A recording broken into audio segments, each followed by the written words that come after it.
Vamos iniciar agora o módulo falar sobre ganho compensatório e problemas na pesagem dos bovinos.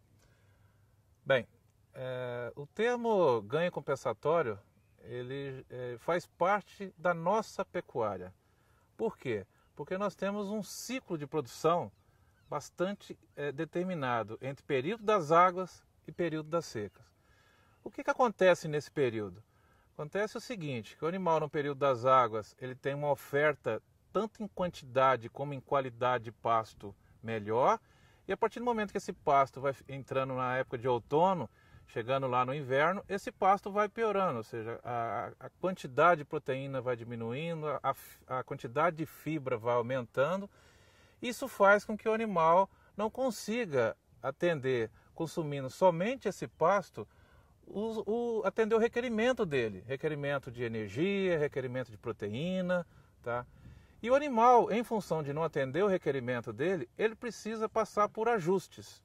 Que tipo de ajuste? É o ajuste que a gente fala, ou seja, o animal vai estar com a mantença mais alta, ou seja, ele precisa de consumir mais energia, precisa de consumir mais proteína, mas o pasto não oferece essa proteína para ele, então ele precisa diminuir a sua mantença, tá?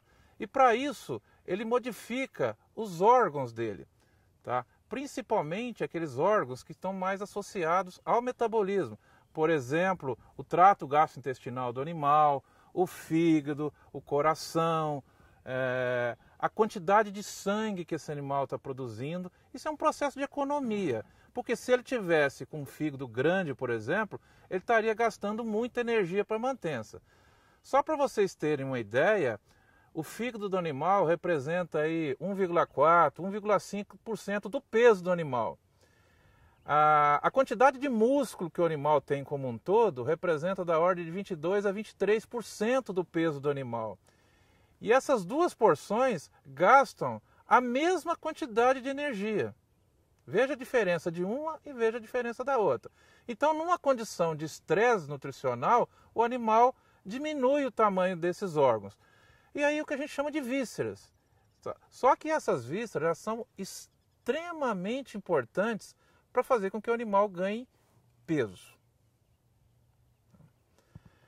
Bem, essas vísceras elas são importantes para que o animal ganhe peso, então é importante que a gente tenha, tá, essas vísceras num status, ou seja, num nível adequado ao manejo alimentar que nós estamos dando para esse animal.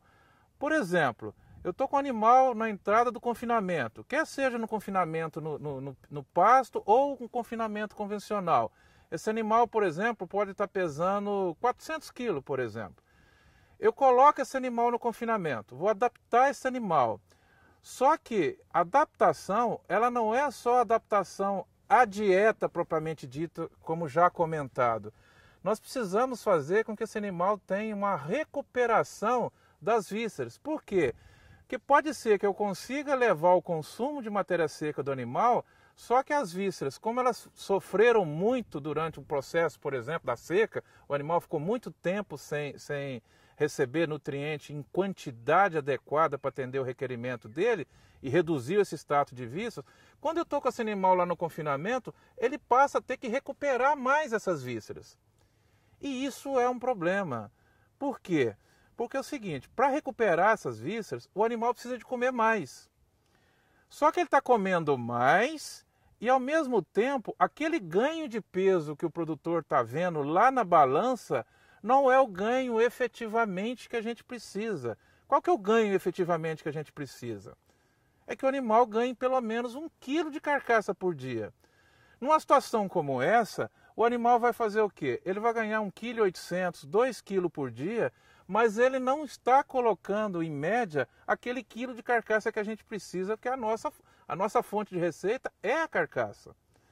Com isso, tem um problema. O produtor muitas vezes fica animado com esse ganho elevado, só que esse ganho elevado não traduz receita para ele.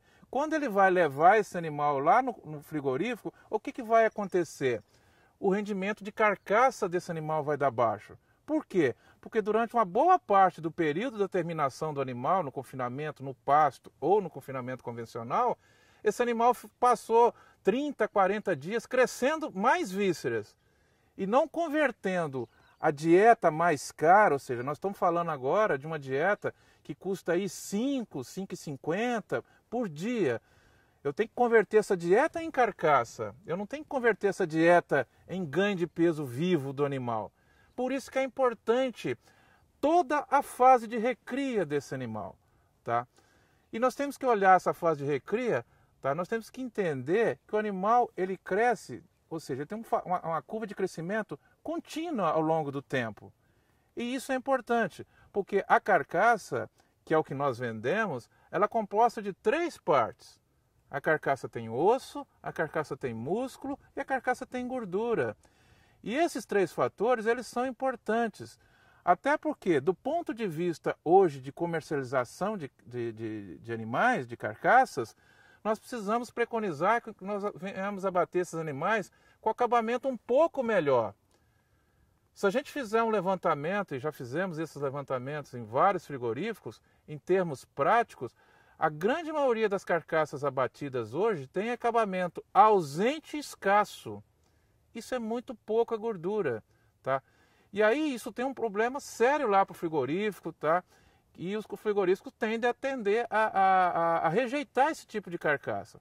Além do mais, nós estamos trabalhando com animais inteiros, que depositam menos gordura. Então é importante que a gente entender como que esse animal se desenvolve ao longo do tempo, a curva de crescimento dele. Então, como já falado, tem os 3 tecidos. E eles crescem de maneira diferente ao longo do tempo. O crescimento do tecido ósseo ele é mais precoce, tá? Aí por volta dos 8, 10 meses de idade do animal, ele está com máxima taxa de crescimento ósseo. Qualquer desnutrição que acontecer com esse animal nessa fase, ele não vai atingir o máximo de crescimento ósseo dele. E o osso é a estrutura do animal. Animal que tem pouco osso, consequentemente, não vai ter uma estrutura maior. Até a puberdade, aí por volta de 18, 20 meses, está a maior taxa de crescimento muscular. Ou seja, nós temos que pensar no crescimento do animal até a puberdade. Após a puberdade, começa a maior taxa de deposição de gordura. O animal precisa de comer mais para conseguir colocar essa gordura na carcaça. Mas se nós fizermos o trabalho bem feito de suplementação do animal na fase de recria, vamos pensar, vamos fazer um raciocínio. Tá bom, eu estou com o animal desmamado aí por volta de 7, 8 meses. Esse animal vai entrar aí, por exemplo, no mês de junho, no período da seca. Vai passar aí um período aí de 4 a 5 meses de período de seca. Depois vai passar mais 3, 4 meses de período de águas. Depois vai passar mais uns 2, 3 meses ali no período de outono. Em um ano, nós estamos saindo com esse animal da desmama, chegando com esse animal já no início da fase de terminação.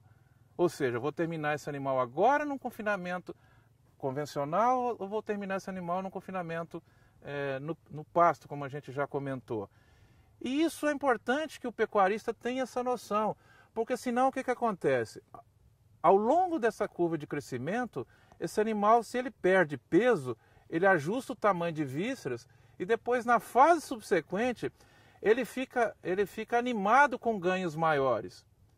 Só que o que ele vai vender lá no final, que é a carcaça, não vai ter muita carcaça. E isso é importante. Outro aspecto importante nesse ponto é o que nós chamamos da moeda do produtor. É a relação de troca. Ou seja, se eu vendo um boi gordo, eu trabalho só com terminação, por exemplo, eu tenho que comprar um garrote. Ou se eu trabalho com recria e terminação, eu tenho que comprar um bezerro. E hoje o que a gente está vendo na nossa pecuária é um aumento cada vez maior do preço do bezerro. Se a gente quiser fazer um raciocínio, podemos fazer um raciocínio, por exemplo, hoje um bezerro a R$1.000, se eu for vender um garrote, um boi gordo, por exemplo, a 16, 17 arrobas, aí numa arroba de R$120, eu estou vendendo esse animal por volta de R$1.800. Eu vou comprar um bezerro de 1.000, a minha relação de troca é 1,8, 1,9 às vezes. Eu tenho que pensar que eu tenho que produzir um boi mais pesado. E a gente só vai conseguir fazer isso se a gente respeitar essa curva de crescimento, ou seja, a nutrição ideal na fase da recria, na fase de seca, na fase de águas, na fase de outono. invariavelmente nós vamos ter que levar esse animal para um confinamento. E quando nós chamamos de confinamento, é uma oferta maior de concentrado. A tomada de decisão aí passa a ser no pasto ou no confinamento convencional.